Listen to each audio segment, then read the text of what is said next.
गौरव बढ़ते, देश विदेश में नामो चलते। पढ़ दिया हमरो बाबूजी।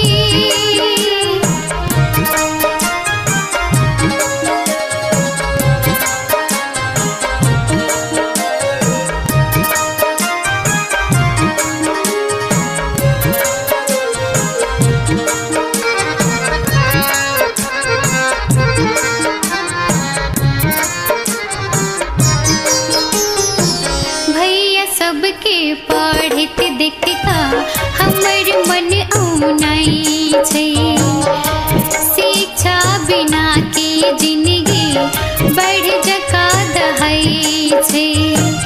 बेटी जनक किया डरे छै, दोते वाकिया करे छै। बेटी जनक किया डरे छै, दोते वाकिया करे छै। आगू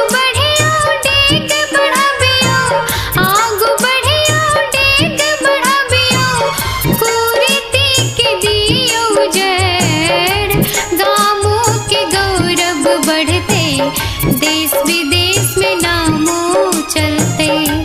गामों के गौरव बढ़ते, देश विदेश में नामो चलते।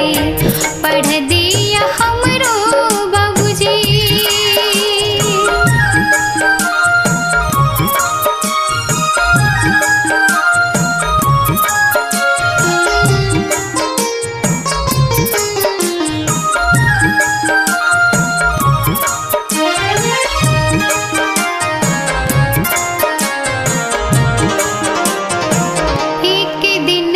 बुझबे करबै बेटी ने ककरो सा कम।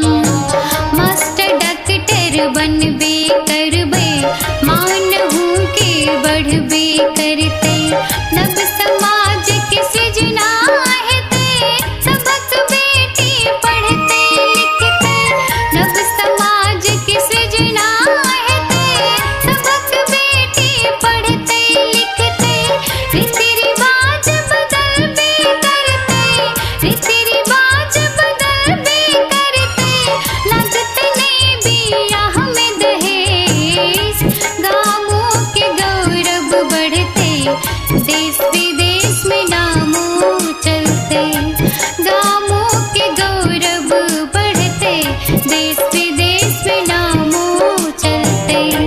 पढ़ दिया हमरो बाबूजी, पढ़ब लिखब शिक्षित हेबे।